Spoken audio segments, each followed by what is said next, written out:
Ok, produção, vamos lá. Ok, podemos começar?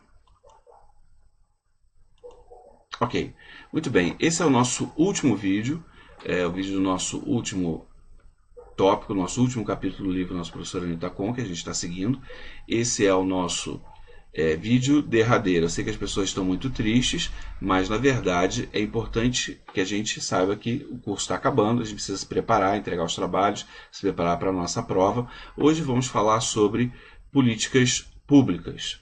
As políticas públicas podem ser entendidas como todo conjunto de ações de Estado, município, governo federal, no sentido de incrementar, potencializar, direcionar as atividades econômicas como um todo. É claro que essa política pública ela vai ter, por exemplo, objetivos na agricultura, então você vai ter uma política pública voltada para a agricultura, você vai ter uma política pública voltada para a indústria, uma política pública voltada para os serviços, e todas elas são muito importantes. E é claro que a gente precisa setorizar essas políticas públicas. Exemplo, uma política voltada para a agricultura da soja no centro-oeste brasileiro, é claro que ela é muito diferente de uma política pública voltada para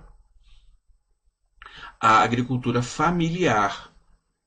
É claro também que uma política pública voltada para o setor petroquímico é diferente da política pública voltada para o setor metal-mecânico, na indústria.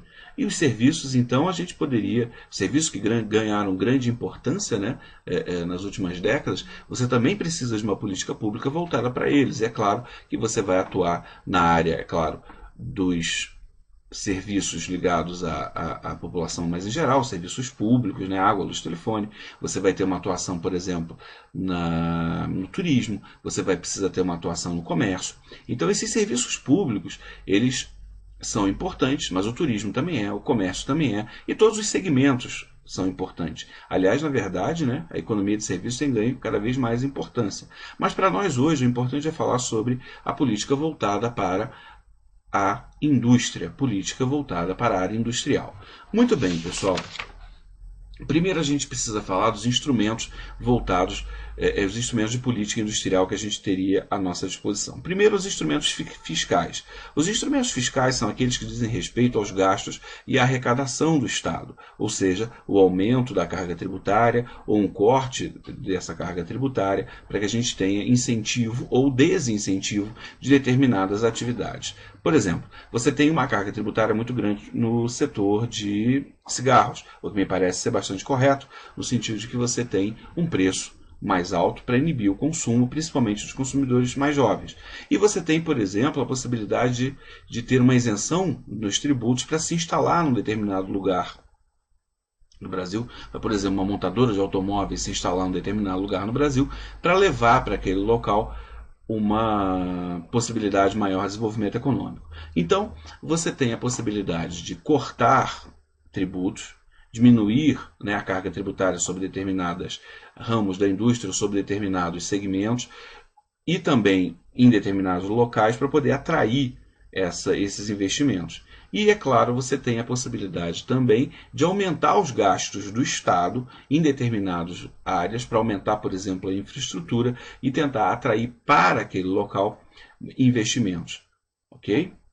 Outro instrumento importante são os instrumentos monetários. Eu sei que todo mundo sabe, todo mundo já estudou macroeconomia, todo mundo conhece. Mas os instrumentos monetários, eles têm basicamente a ver, bom, monetário, dinheiro, eles têm basicamente a ver com a possibilidade de oferta de crédito. E o crédito ele é absolutamente fundamental, tanto para o consumo, né, é tão difícil a gente comprar coisas mais caras se a gente não parcelar, quanto para os empresários que precisam, né, para fazer investimentos mais vultuosos, acesso ao crédito. Então é muito importante que a política monetária ela esteja alinhada com a política industrial como um todo, para oferecer recursos para que esses recursos existam e estejam à disposição desses grandes empreendimentos industriais. Outra coisa importante, e na indústria especialmente importante, são os chamados instrumentos cambiais, uma vez que você tem uma parte significativa até dos bens de capital em determinados setores que são importados. Então, uma política cambial precisa ser feita para que essa importação seja viabilizada. Além disso, você também, por outro lado, né, e a gente estaria olhando de um outro lado, né, não importação, mas sim exportação, uma política cambial também ela é importante para viabilizar a exportação do setor industrial brasileiro, para que possa competir com outros países.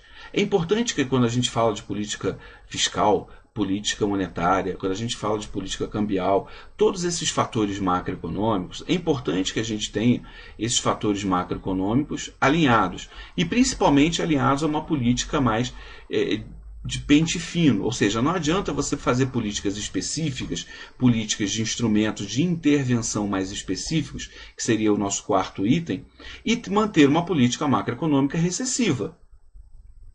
Ou seja, esses instrumentos de política de intervenção mais fina, mais ajustadas a segmentos específicos do mercado, precisam estar aliados com os instrumentos macroeconômicos.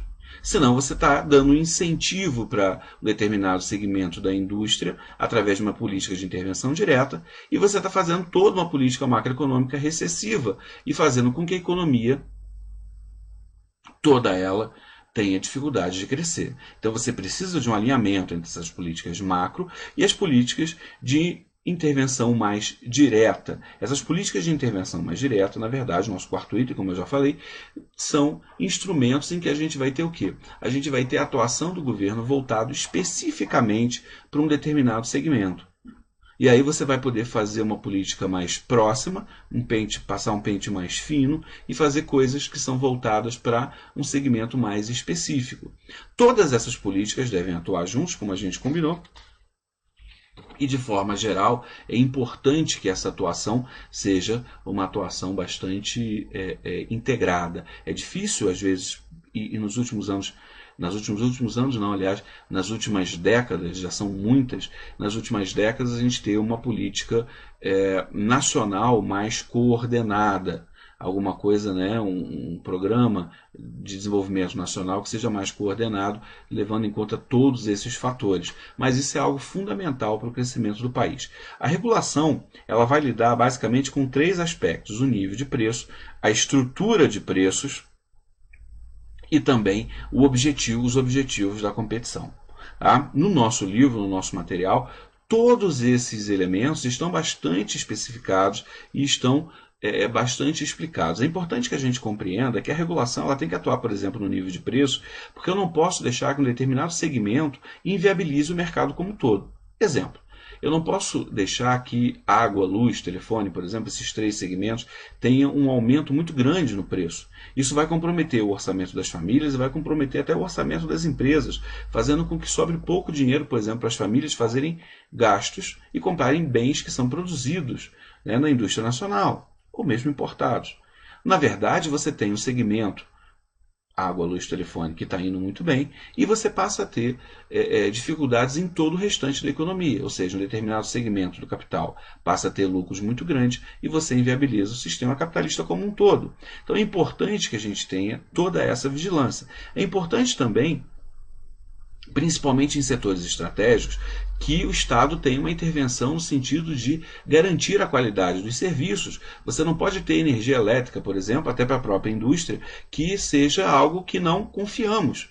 Você tem que ter um fornecimento constante, com preços que garantam o negócio de vender energia elétrica, ou seja, é para dar lucro, é um negócio de mercado que tem que dar lucro, mas não pode ser um lucro que inviabilize o restante da economia. Então você tem que ter preços que atendam tanto o fornecedor quanto o consumidor, viabilizem o negócio dos dois, e um produto que seja confiável, estável. Então é importante que a gente compreenda. Água, luz, telefone e todos esses serviços públicos, às vezes eles precisam também de uma intervenção no sentido de garantir a qualidade, né, e a continuidade desses serviços, ok? Então é importante que a gente compreenda isso. No nosso material, eu vou encerrar por aqui, já estamos chegando nos 10 minutos, o nosso material ele vai falar também sobre as questões das empresas públicas, vai falar sobre as privatizações, né, e critérios sobre regulamentação e desregulamentação. Tudo isso é algo de grande importância, a gente precisa se ater a esse material, porque esse é um debate que está muito presente. como a gente pode imaginar, a economia da regulação e até mesmo o próprio direito da regulação hoje estão muito presentes na nossa vida, porque você tem um avanço, né, a partir dos anos 90, as privatizações de serviços públicos, o repasse de bens públicos, como uma estrada para serem administrados pela iniciativa privada, você tem uma importância, né, dessa economia da regulação. Na medida em que o Estado fica de fora e repassa isso para a iniciativa privada, cabe ao Estado regular essas atividades econômicas. E isso é algo de grande importância. É importante que o Estado ele consiga, né? É claro que isso também vai levar em consideração as leis feitas no Legislativo e a jurisprudência e a capacidade do Judiciário de julgar as questões que se apresentam, mas é fundamental que a gente tenha um marco regulatório claro, um marco regulatório que seja claro e que seja estável. Claro, no sentido das pessoas saberem qual é a regra do jogo e poderem fazer o cálculo dos seus investimentos. E estável para evitar mudanças no meio da partida da regra do jogo. E isso leva a problemas muito sérios, porque isso aumenta a incerteza e, é claro, também aumenta a insegurança. Com incerteza, com insegurança, a gente tem uma diminuição nos investimentos, porque as expectativas se tornam piores ou o nível de incerteza cresce. E é claro que a partir daí você pode ter problemas futuros.